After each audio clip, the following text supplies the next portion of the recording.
कभी सोचा है, एक ही चीज, कार्बन, उसी से बनता है दुनिया का सबसे कठोर पत्थर, हीरा, और उसी से बनती है पेंसिल की वो नोक जो जरा सा जोर लगाने पर ही टूट जाती है। आखिर ये कैसे हो सकता है ना कमाल का सवाल। इसका जवाब वो छिपा है इन चीजों की अंदरूनी बनावट में, उनकी सीक्रेट आर्किटेक्चर में। चलिए आज इसी राज से पर्दा उठाते हैं। तो आइए इस एटॉमिक आर्किटेक्चर को परत दर परत खोल कर देखते हैं। क्योंकि देखिए, किसी भी सॉलिड चीज का असली राज इस बात में नहीं है कि वो किस चीज से बनी है, बल्कि इस बात में है कि उसके एटम्स आपस में जुड़े कैसे हैं। अब ये जो अरेंजमेंट है ना, ये मोटे तौर पर दो तरह का हो सकता है। एक तो हो गया एकदम डिसिप्लिन्ड, किसी आर्मी परेड की तरह, बिल्कुल सलीके से। इसे कहते हैं क्रिस्टलाइन, जैसे हमारा नमक। और दूसरा बिल्कुल उल्टा, एकदम केओटिक, किसी मेले की भीड़ जैसा। इसे कहते हैं एमॉर्फस, जैसे कांच। पर असली कहानी तो तब शुरू होती है जब हम इस अरेंजमेंट के और अंदर झांकते हैं। तो चलिए शुरुआत करते हैं उस गोंद से जो इन सारे एटम्स को एक साथ चिपका कर रखता है। मतलब कोई भी सॉलिड कैसा बिहेव करेगा, वो हार्ड होगा या सॉफ्ट, टूटेगा या मुड़ेगा, उसमें से बिजली पास होगी या नहीं, ये सब कुछ, लिटरली सब कुछ इसी एटॉमिक ग्लू पर डिपेंड करता है। और ये जो गोंद है ना, जिसे हम एटॉमिक बॉन्ड्स कहते हैं, ये मेनली 4 तरह का होता है। सबसे पहले आता है, कह सकते हैं सबसे कमजोर वाला गोंद। ये मिलता है मॉलिक्यूलर सॉलिड्स में, जैसे कि बर्फ। यहाँ मॉलिक्यूल्स एक दूसरे के पास तो होते हैं, पर उनके बीच का जो अट्रैक्शन है वो बहुत ही वीक होता है। तभी तो जरा सी गर्मी मिलते ही ये गोंद पिघल जाता है और बर्फ पानी बन जाती है। अच्छा, अब सोचिए अगर इसी गोंद को हम सुपर स्ट्रॉन्ग कर दें, तब हम पहुंचते हैं आयनिक सॉलिड्स पर। यहाँ असल में गोंद नहीं बल्कि एक तरह का मैग्नेटिक लॉक है। इसमें क्या होता है कि पॉजिटिव और नेगेटिव चार्ज वाले एटम्स, जिन्हें हम आयंस कहते हैं, एक दूसरे को जबरदस्त फोर्स से पकड़कर एक 3D ग्रिड में फिट हो जाते हैं।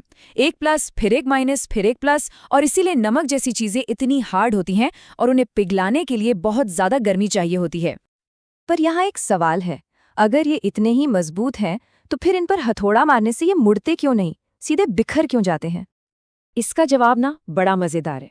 सोचिए, उस 3D ग्रिड में हर प्लस के बगल में एक माइनस है, वो एक दूसरे को खींच रहे हैं। पर जैसे ही हम जोर लगाते हैं और वो परत जरा सी खिसकती है, तो क्या होता है? प्लस के सामने प्लस आ जाता है और माइनस के सामने माइनस। अब वो एक दूसरे को खींचने के बजाय जोर से रिपेल करते हैं, एक दूसरे को धकेलते हैं, और बस क्रिस्टल वहीं से टूट जाता है। मतलब जो अरेंजमेंट इनकी ताकत है, वही इनकी कमजोरी भी है। तो ठीक है, ये तो हुई नमक की बात, पर फिर मेटल्स का क्या? वो तो मुड़ भी जाते हैं और टूटे भी नहीं। उनका गोंद कैसा होता है? मेटल्स की कहानी बिल्कुल अलग है। यहाँ पॉजिटिव आयंस तो अपनी जगह पर फिक्स्ड है, लेकिन उनके जो बाहरी इलेक्ट्रॉन्स हैं वो आज़ाद हैं। वो एक इलेक्ट्रॉन्स के समंदर की तरह पूरे क्रिस्टल में घूमते रहते हैं, और यही समंदर वो गोंद है जो सबको एक साथ बांधे रखता है।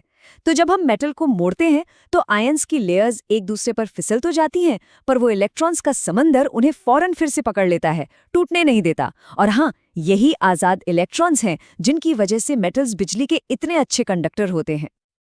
और अब बारी है चौथे और सबसे तगड़े गोंद की, वो एटॉमिक सुपर ग्लू, जिससे हीरा बनता है। तो अब हमारे शुरुआती सवाल का जवाब मिलता है। देखिए, हीरे में हर कार्बन एटम 4 और कार्बन एटम्स के साथ मिलकर एक ऐसा मजबूत अटूट 3D नेटवर्क बनाता है जिसे तोड़ना नेक्स्ट टू इम्पॉसिबल है। वहीं दूसरी तरफ ग्राफाइट में भी यही सुपर ग्लू है, लेकिन ये सिर्फ 2D में है।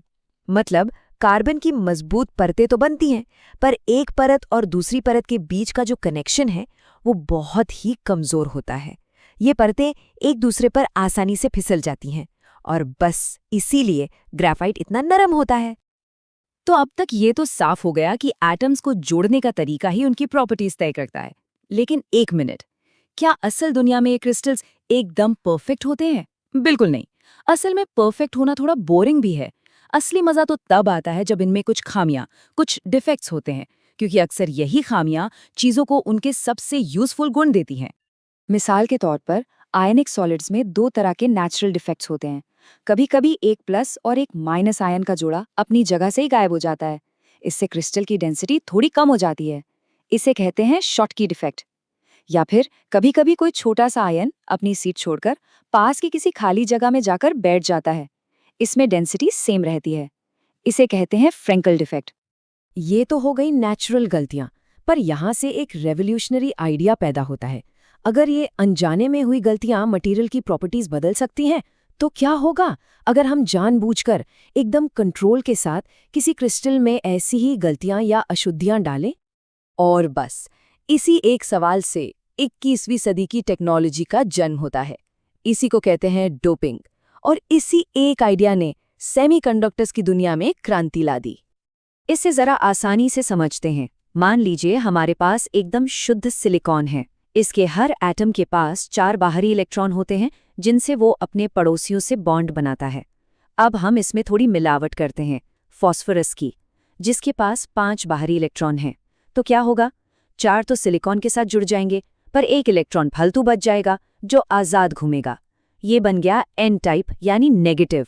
अब इसका उल्टा करते हैं। हम मिलाते हैं बोरॉन, जिसके पास सिर्फ 3 इलेक्ट्रॉन हैं। तो एक बॉन्ड बनाने के लिए जगह खाली रह जाएगी। इस खाली जगह को कहते हैं इलेक्ट्रॉन होल, और ये एक पॉजिटिव चार्ज की तरह काम करता है। ये बन गया पी टाइप, यानी पॉजिटिव। असली जादू तो तब होता है जब हम इन दोनों को जोड़ते हैं। एक पी टाइप और एक एन टाइप को मिला दीजिए तो बनता है पी एन जंक्शन। ये बिजली के लिए एक वन वे गेट की तरह काम करता है, जिसे डायोड कहते हैं। और अगर इन्हें सैंडविच की तरह NPN ऐसे जोड़ दिया जाए तो बनता है एक कमाल का इलेक्ट्रॉनिक स्विच, जिसे हम एक बहुत छोटे से करंट से ऑन या ऑफ कर सकते हैं।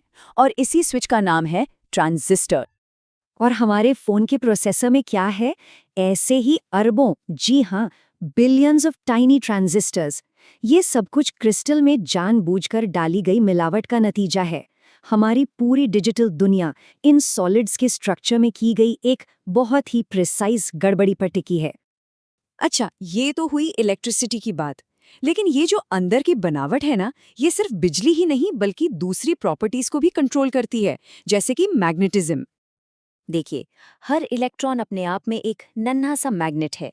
ज्यादातर चीजों में ये सारे छोटे छोटे मैग्नेट्स अलग अलग दिशाओं में बिखरे रहते हैं, तो उनका असर कैंसिल हो जाता है। लेकिन लोहे जैसी चीजों में ये छोटे छोटे ग्रुप्स बना लेते हैं, जिन्हें डोमेन्स कहते हैं, जहां सारे मैग्नेट एक ही दिशा में होते हैं।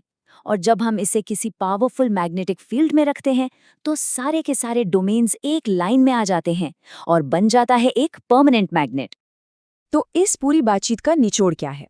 सबसे बड़ी बात जो हमें समझनी है वो ये है कि किसी भी मटेरियल की पहचान सिर्फ इस बात से नहीं होती कि वो किस चीज से बना है, बल्कि इस बात से होती है कि उसके एटम्स अरेंज कैसे हैं। बस एटम्स का अरेंजमेंट बदल दीजिए और हम पेंसिल की नर्म नोक से दुनिया की सबसे हार्ड चीज तक का सफर तय कर लेते हैं। तो एक आखिरी सवाल मन में आता है। हमने सिर्फ कुदरत के बनाए क्रिस्टल्स में थोड़ी सी मिलावट करके पूरी डिजिटल दुनिया खड़ी कर दी।